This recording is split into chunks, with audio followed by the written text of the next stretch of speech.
السلام عليكم ورحمة الله وبركاته. halkan warayka shacabka YouTube aniguna waa Abduqaadir Xasan Aduli. maanta muuqaalkan waxa uu hadli doonaa haddii magaalada aad degan tahay sharciga ku adag tahay oo aysan sharciyada bixin oo aad doonaysid inaad magaaladaas ka guurtid magaalo kale aad degtid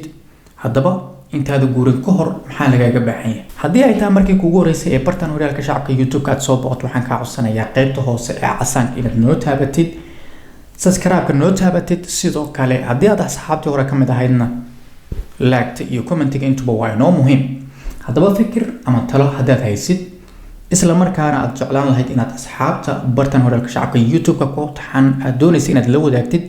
waan ku soo dhaweynayaa waxaa fariimahaaga igu soo diri kartaa barta Instagram-ka ee ah abduqaadir/aduli waqtigan iminka lagu jiro Jarmalka waxaa la fududeeyay qaadashada sharciga dhalashada ee wadanka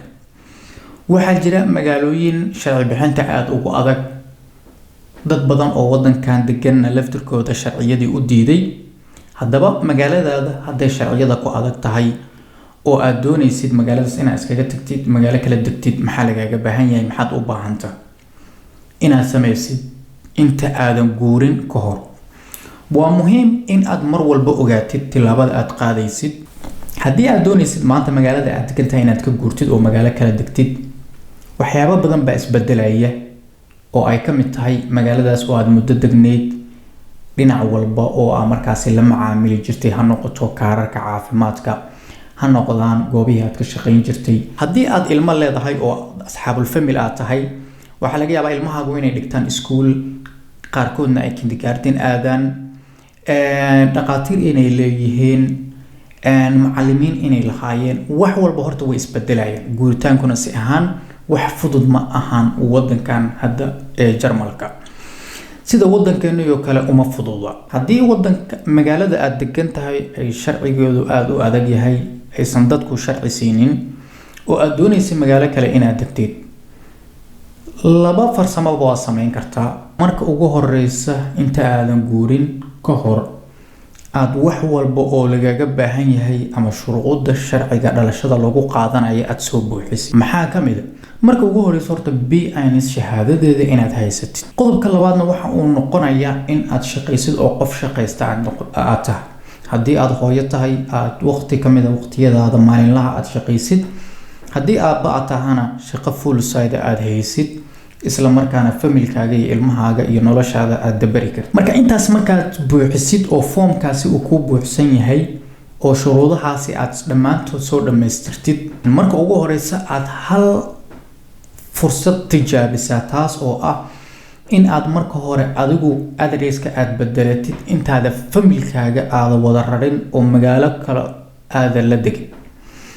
sababtoo ah magaalo kale haddaad degtid wax waliba way isbedelayaan wax walibana waxay ka rabaan inaad hadda iyo kow aad bilowdid ilmihii inaad iskuuladii u xareysid kuwii kindergartenka tagay laftirkooda kindergarten aad u raadisid sidoo kale dhaqaatiir inaad u raadisid ilmihii oo kinder artist aad raadisid house artist oo kale waxyaabo badan baa markaasi lagaaga baahan yahay in aad markaasi aad qabatid oo howlo badan baa u baahan in la dhameystiro marka shaqadaas adag intaad gali lahayd marka ugu horeysa shuruudaha lagaaga rabo sharciga dhalashada ee lagu qaato inaad buuxisid markaad intaas buuxisid kadib waxa laga rabaa inaad adiga aad isku daydid inaad magaalo kale address ku noqotid address adoo bedeshay oo magaalo kale address ku ah magaalada degan tahay waad ka shaqaysan kartaa familkaagana waa la noolaan kartaa ilmahaaga iyo reerkaaga adoona ka tagin ayaad la joogi kartaa magaaladaas aad addresska ku tahay ayaana wax walba oo informationkaaga aad kala socon kartaa dad asxaabtaada ayaad u dirsan kartaa haddaad rabtid adaa mar walba tegi kara marka magaaladaas markaad address ku noqotid haddii aad sharciga sidaas aad ku heshid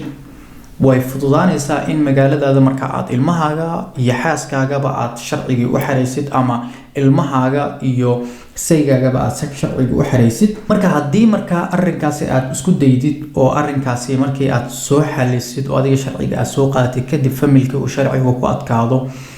process kale iyo aqli kale oo la sameeyo ayaa jira laakiin haddaa midaas oo dhan aad isleedahay macquul ma ahan marka waa inaad guurtaa magaalo kala degtaa macala reerkii aad rartaa hawshaas adag horta marka ugu horeysa waa inaad ka soo baxdaa teeda kale marka magaaladaas tagtid laftirkeeda inaad sharci heli doontid in kale ma taqaanid marka haddaa sharcigii weydid laba qasaaro waa la kulmaysaa adigoo soo guuray oo magaaladii aad taqaanayo ilmahaaga iskuulka kuugu dhiganayeen oo wax walba ay kuugu haysteen oo adi laftirkaaga wax walba aad ku lahayd aad kasoo guurtay oo magaaladaas aad degtay ayadoo magaalada cusubna kaa rabta hadda iyo kow la qabsi kaaga baahan laftirkeeda waa hawl adag sharcigii oo dartiis aad usoo guurto ka wada laftirkeeda waa hawl kale adoona markaa shahaado B.Nis haysan ama aadan shaqaynin haddaad dhahdeed magaaladan waxaa la yidhi sharci lagama bixiyo waan guurayaa magaalo kale baan degaya horta maxaad magaalo kale ugu guuraysaa magaalo kale u degaysaa ilaa qof shuruudii iyo wax walba looga baahnaa dhammaystira maba tihid marka muuqaalkan waxaan uga hadlayay guuritaanka iyo sharciga weyn raaditaankiisa ayaan uga hadlayay haddaba muuqaalkay intaas ayaan kusoo gabagabinaya maanta intaan muuqaalo kale ku kulmi doono waxaa idinka tegayaa sidaas iyo nabadgelyo haddii ay tahay markii kugu horeysay bartida horyaalka shacabka YouTube aad soo booqatid qaybta hoose subscribe inoo taabo sidoo kale laagta waa inoo muhiim